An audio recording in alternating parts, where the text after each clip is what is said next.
کو بنایا زمین کی خلافت کے لیے. وَإِذْ قَالَ رَبُّكَ لِلْمَلَائِكَةِ إِنِّي جَاعِلٌ فِي الْأَرْضِ خَلِيفَةً. خلافت عرضی کے لیے آدم کی تخلیق ہوئی.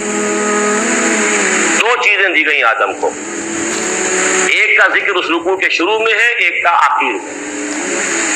شروع میں علم الاسماء دیا گیا, علم آدم الاسماء كلها ثم عرضهم على الملائكة فقال انبئوني باسماء هؤلاء ان كنتم صادقين.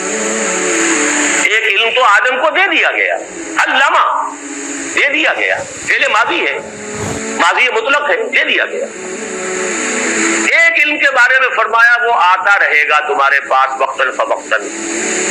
فَإِمَّا يَأْتِيَنَّكُم مِّنِّي هُدًى فَمَن تَبِعَ هُدَايَ فَلَا خَوْفٌ عَلَيْهِمْ وَلَا هُمْ يَحْزَنُونَ.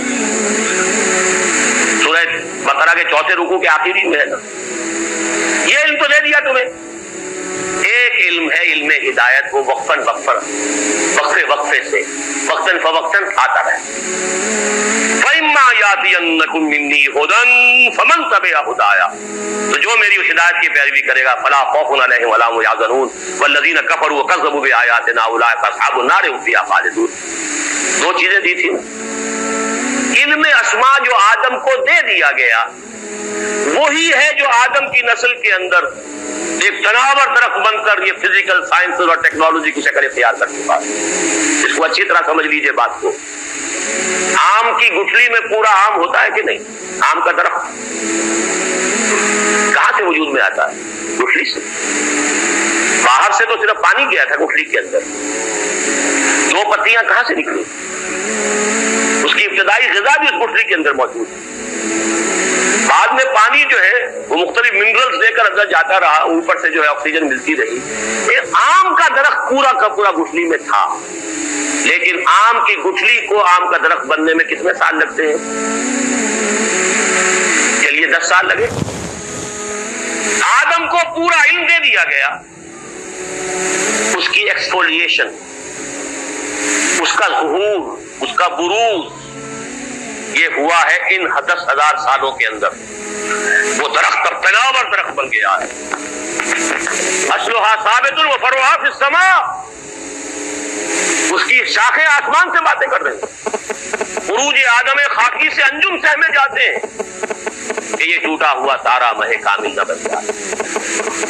تسخیر کائنات جو انسان کر رہا ہے وہ خلیفہ کی حیثیت سے کر رہا ہے. اسی لیے فرمایا گیا اللہ تعالیٰ نے تمہارے لیے پوری زمین کو جو ہے اور جو کچھ اس کے اندر ہے, نہ صرف زمین بلکہ آسمان, ان سب کو اللہ تعالیٰ نے مسخر کر دیا انسان کے لیے. قرآن مجید میں 2 جگہ یہ مضمون آیا ہے. بہرحال ایک طرف یہ علم جو پھیلتا چلا گیا اور ابھی اور آگے جا رہا ہے اور آگے جائے گا. ابھی جینیٹک انجینئرنگ کا فن جو ہے اس وقت سب سے زیادہ یا تو کمپیوٹر کے اوپر توجہ ہے اور یا جینیٹکس پر ہے. اور جینیٹک انجینئر کے طریقے سے ایسی جس قسم کی آپ چاہیں گے مخلوق پیدا کرنے کے قابل ہو جائیں گے. جو صفات آپ چاہتے ہیں پیدا کر لیں. ایسے انسان پیدا کیے جا سکیں گے جن میں سرے سے رحم اور سرے سے رزق کا مادہ ہی نہ ہو. ہیومن روبوٹس جن کو جہاں سے جو حکم ملے گا, جس کو کہا گیا قرآن مجید میں علیہا ملائکۃ غلاظ شداد لا یعصون اللہ ما امرهم ویفعلون ما یؤمرون. ایسے غلاظ اور شداد لوگ پیدا کر دیے جائیں گے کہ جن کے دلوں میں کوئی رحم نام کی کوئی کسی شے کا شائبہ. یہ کین کریٹ. اب تو جینس کے ساتھ کھیلنے کا دور آ گیا.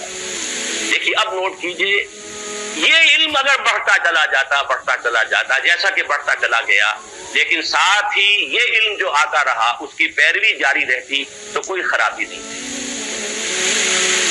اللہ کا بندہ انسان رہتا, اللہ کے احکام پر کاربند رہتا, ان تمام علمی اکتشافات اور سائنسی ایجادات کو خیر کے لیے استعمال کرتا, بھلائی کے لیے استعمال کرتا.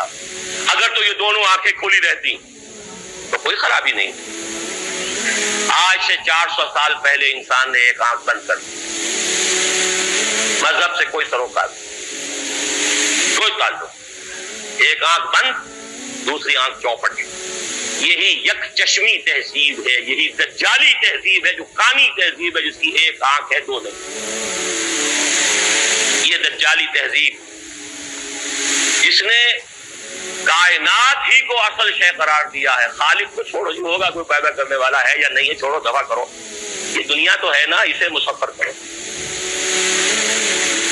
Concentrate your attention, focus your attention on this world. بھول جاؤ کوئی ہے یا نہیں ہے، کیا ہوگا کسی نے پیدا، وہ جانے. ہے یا نہیں ہے اس بحث میں مت الجھو. روح کوئی ہے یا نہیں ہے، کوئی حقیقت ہے یا نہیں ہے، کیا پتا ہے کہ نہیں ہے، چھوڑو، دفع کرو. کس نے دیکھی؟ جسم تو ہے نا، جسم کی فکر کرو، جسم کو بناؤ، تیار کرو، کھلاؤ پلاؤ.